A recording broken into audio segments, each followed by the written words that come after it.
What's up, guys? This is Kia's Eyes View, and there are just some things I just don't say out loud.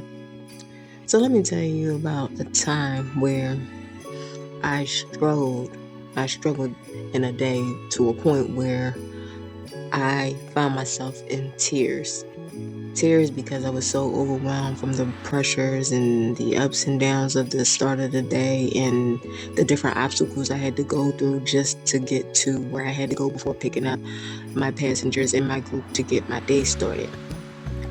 Now, let me say this. Every day is not going to be hard. Every day is not going to be, what you will call a challenging day.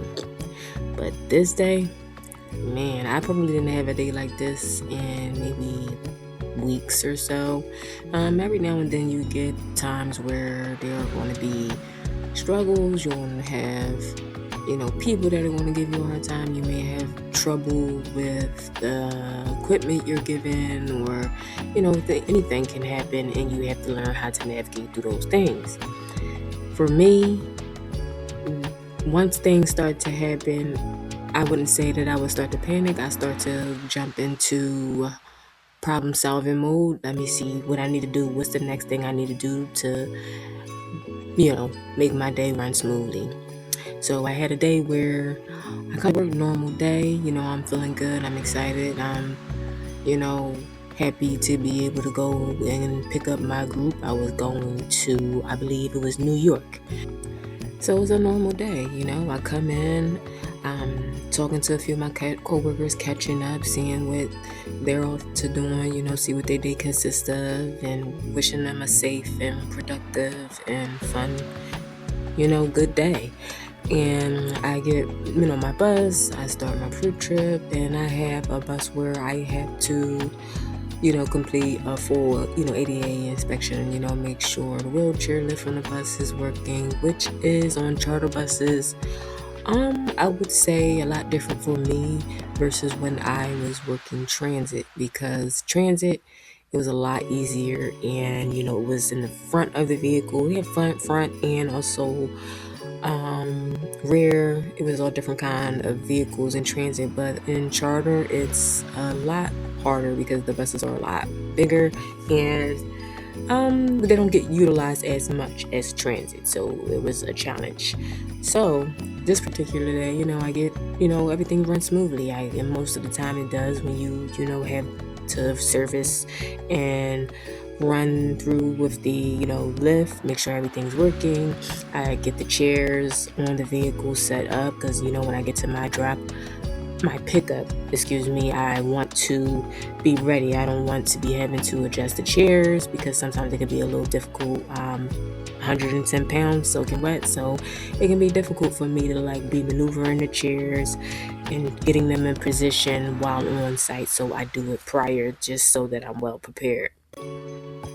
So after all the boxes are checked, I done checked everything's good to go. I go ahead, I hand in my pre-trip slip, park my vehicle, I got my food ready, which I normally do, and I'm good to go. I'm ready to go. I get on the road, and then boom, as I'm riding, I noticed that I'm feeling a rumble, almost like a flat tire, and that's something that I was, of course you check, you go around, you check the depth of the tires, you check for any abrasions, you check for lug nuts, you check for the tire pressure, you check all the computers, you make sure you're not getting any alerts or any warnings or any things that seem alarming when it comes to the tires, because that's really important. It's something that is very important for me. And I'm feeling this, rumble, and I'm thinking maybe it's something in the bus, but it just, before I proceeded to get on the expressway, I decided to pull aside and check. I check all around the vehicle.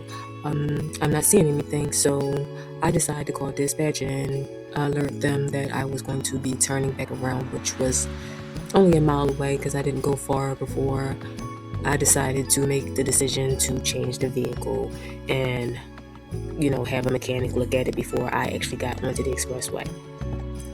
So once I arrived back at base, I immediately went straight to the garage to let a mechanic take a look at the vehicle to see if it was safe to drive. And it didn't take more than 5 minutes to find out that the bus had what you would call a flat spot, something that was new to me. Driving charter versus transit, I've never really experienced a flat spot before, but it's just something I learned new most days. And it was something that I didn't see on the pre-trip, and it probably was because the bus was positioned in a certain way. Something I learned from that to this day is to now something I've implemented into my pre-trip is to check my tires and then once check them again once I move my vehicle out of a parking spot, and it makes me feel much more comfortable with taking the bus. So knowing that I had a flat spot, I had to switch buses. So everything that I did to the first bus, I had to do to the second bus.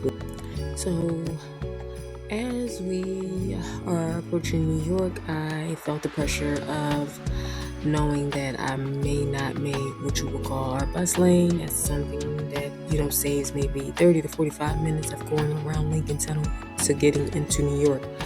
But I was so lucky I made it by 3 minutes, so that saved us a lot of time and a lot pressure lifted up off me to know that I was able to get to the museum on time, and we were able to continue with the itinerary as planned. Not to mention when I got to the museum, once I got everyone off the vehicle and I got my 88 passenger off and the group was in the museum, I had trouble with the wheelchair.